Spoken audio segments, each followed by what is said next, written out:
जम्मू कश्मीर के शेष भारत के साथ पूर्ण एकात्मता यानी कंप्लीट इंटीग्रेशन को 5 साल पूरे हो चुके हैं। 5 अगस्त 2019 से लेकर 5 अगस्त 2024 के बीच जम्मू कश्मीर पूरी तरह से बदल चुका है।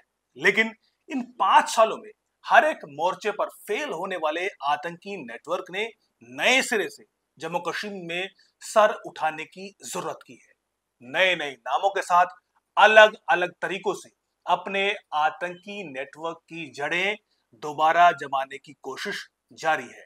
इस कोशिश में आतंकियों का साथ देने में एक नैरेटिव वार अलग से छेड़ी गई है। इसी नैरेटिव वॉर को समझाने के लिए इन्वेस्टिगेटिंग इन्फो वॉरफेयर एंड साइवोर पर डाटा के साथ रिपोर्ट तैयार करने वाली जाने माने प्लेटफॉर्म डिसइंफो लैब ने एक थ्रेड तैयार की है।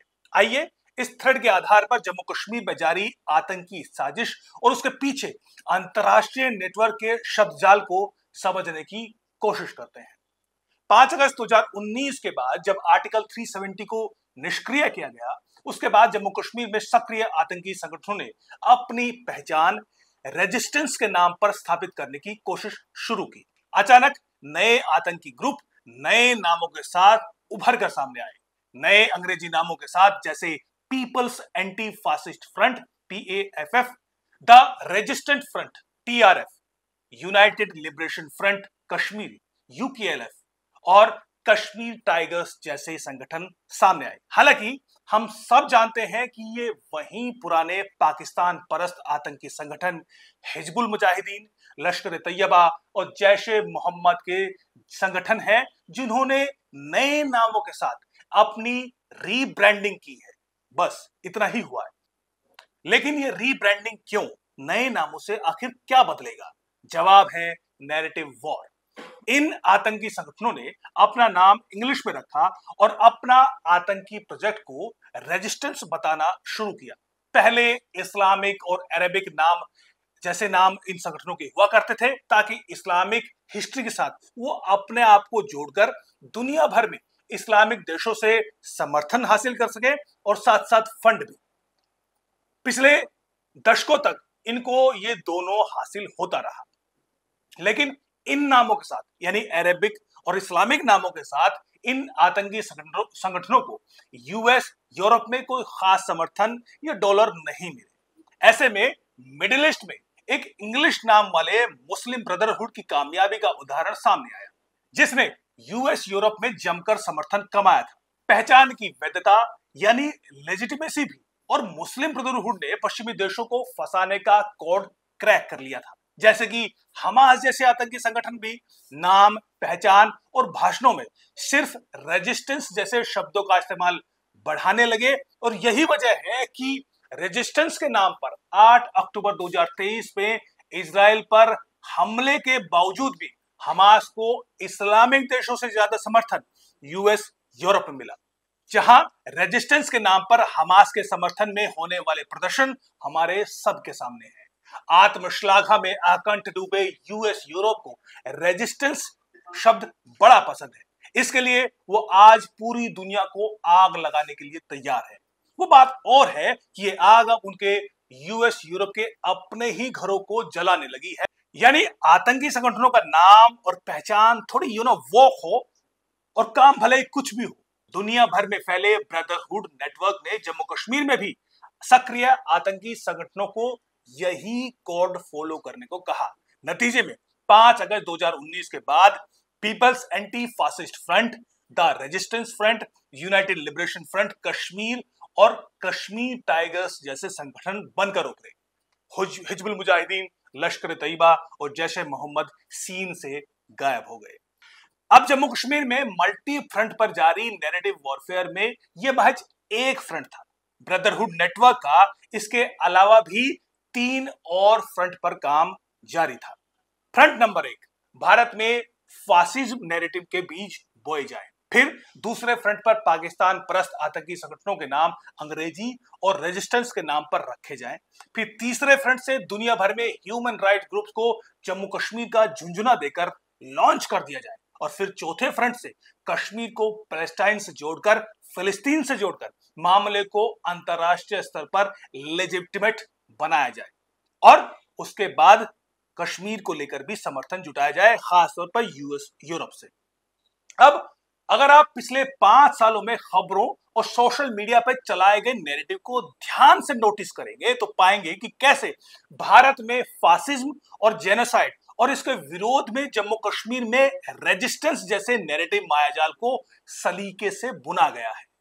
भारत में फासिज्म के नैरेटिव को 5 अगस्त 2019 के बाद पाकिस्तान के पूर्व प्रधानमंत्री इमरान खान ने बुना और आगे बढ़ाया। इमरान खान पूरी दुनिया में ग्लोबल इस्लामिक फंडामेंटलिस्ट नेटवर्क का एक बड़ा फेवरेट हीरो रहा है। इन नैरेटिव बिल्डिंग में इमरान खान ने फेक न्यूज का भी जमकर इस्तेमाल किया। इमरान खान की पार्टी पीटीआई और उनके कीबोर्ड जिहादियों ने यहां तक कि पाकिस्तान के तत्कालीन राष्ट्रपति तक ने फासिज्म पर फोकस करते हुए नैरेटिव बिल्डिंग जिहाद में जमकर हिस्सा लिया। हालांकि फेक न्यूज आधारित नैरेटिव बिल्डिंग साजिश में इमरान खान अकेले नहीं थे। इससे पहले ब्रदरहुड नेटवर्क के पेरोल पर काम करने वाले कथित व्हाइट हिस्टोरियन यूएस यूरोप के सोशल मीडिया इन्फ्लुएंसर्स पहले से ही ये काम कर रहे थे।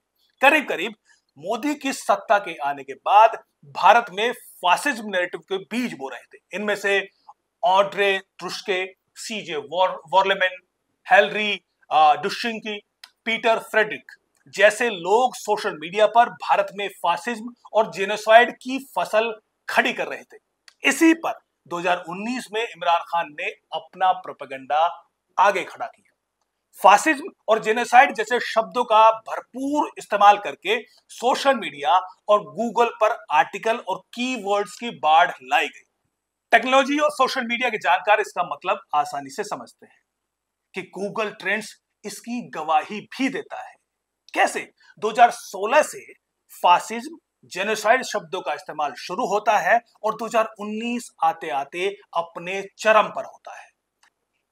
इस वॉर ऑफ कीवर्ड्स में कुछ कथित अंतरराष्ट्रीय एक्सपर्ट्स का भी सहारा लिया गया। मसलन रवांडा जेनोसाइड को प्रेडिक्ट करने वाले जेनोसाइड एक्सपर्ट ग्रेगरी स्टैंटन ने जम्मू कश्मीर पर एक आर्टिकल लिखा जिसमें उन्होंने इमिनेंट जेनोसाइड की थ्योरी गढ़ी।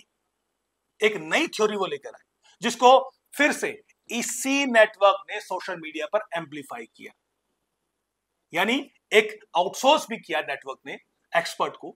आप ग्राफ के सहारे देख सकते हैं कि कैसे ट्विटर यानी एक्स पर आर्टिकल 370 के खात्मे के बाद जेनोसाइड कीवर्ड का इस्तेमाल अचानक बढ़ा। 2022 में इसका सबसे ज्यादा इस्तेमाल किया गया। इमरान खान ने फासिज्म के साथ कश्मीर में जेनोसाइड प्रोपेगेंडा शुरू तो किया, लेकिन इमरान खान की इस्लामिक कट्टरपंथी पहचान से यूएस यूरोप से कोई खास नोटिस नहीं किया गया। ऐसे में ब्रदरहुड नेटवर्क ने इकोसिस्टम ने एक वाइट एक्सपर्ट को मैदान में उतारा जो कि साउथ एशिया पर काम करता रहा हो। इसी क्रम में ग्रेगरी स्टैंटन को मैदान में उतारा गया। इस बीच जो वेस्टर्न एक्सपर्ट पहले से ही काम में जुटे थे जैसे कि सीजे वार्लेमैन, पीटर फ्रेडरिक और डेनियल खान, फ्रेडरिक और डेटुस्के, इन सब ने इसकी मेहनत को और अपनी अपनी मेहनत को और बढ़ा दिया। इधर यूएस यूरोप में ब्रदरहुड इकोसिस्टम ने ग्रेगरी स्टैंटन को आगे करते हुए अलग अलग नामों के साथ खड़े किए संगठनों के जरिए यूएस कांग्रेस तक में एक जम्मू कश्मीर में कथित तौर पर जारी इमिनेंट जेनोसाइड पर एक रेजोल्यूशन पास करने का दबाव बनाना शुरू किया। यानी वहां पर जो यूएस में जो अलग अलग संगठन खड़े किए गए थे उनके जरिए दबाव बनाया गया कि देखिए कैसे ग्रेगरी स्टैंटन एक चीज कह रहे हैं, इसको सच मानते हुए क्यों ना एक रेजोल्यूशन पास किया जाए। ये है नेटवर्क की ताकत। सोशल मीडिया पर अलग अलग नेटवर्क के जरिए इस नैरेटिव को और मजबूत किया गया। ब्रदरहुड नेटवर्क ने इधर भारत में भी ग्रेगरी स्टैंटन और भारत में खड़े किए गए नेटवर्क के जरिए अपने नैरेटिव को लगातार जारी रखा। 19 जनवरी 2022 को ग्रेगरी स्टैंटन का इंटरव्यू द वायर पर महज एक इत्तेफाक नहीं हो सकता, ये उसी डिजाइन का हिस्सा था। लेकिन पिछले 5 सालों में इस वर्ल्ड वाइड प्रोपेगेंडा के बावजूद जम्मू कश्मीर में क्या हुआ? जम्मू कश्मीर ने इकोनॉमिक ग्रोथ को देखा। जम्मू कश्मीर में भारत का झंडा आज वैली के सुदूर क्षेत्र के गांव में भी लहराने लगा है। घाटी में टूरिस्ट की एक ऐसी बाढ़ आने लगी है कि अब टूरिस्ट इंफ्रास्ट्रक्चर को और बढ़ाने की मांगे खुद कश्मीर के अंदर से आने लगी हैं। यानी जम्मू कश्मीर में जेनोसाइड का जो शोर था, जो प्रोपेगेंडा था, उसका कोई तात्कालिक असर नहीं हुआ। ऐसे में बंदूक के जरिए रेजिस्टेंस की वापसी फिर से घाटी में हुई है। यानी प्रोपेगेंडा के फ्रंट पर कामयाबी नहीं मिली तो आतंक का फ्रंट खोल दिया गया। हाँ, जब से आतंकी हमले बढ़े हैं, कीबोर्ड इकोसिस्टम की पैदाइश से ये एक्सपर्ट फिर से अब सीन से गायब हो गए हैं। लेकिन ये चुप्पी हार नहीं है, इनके अगले वार की तैयारी का हिस्सा है। कैसे, बताऊंगा इस एपिसोड के अगले पार्ट में। सतर्क रहिए। जय हिंद।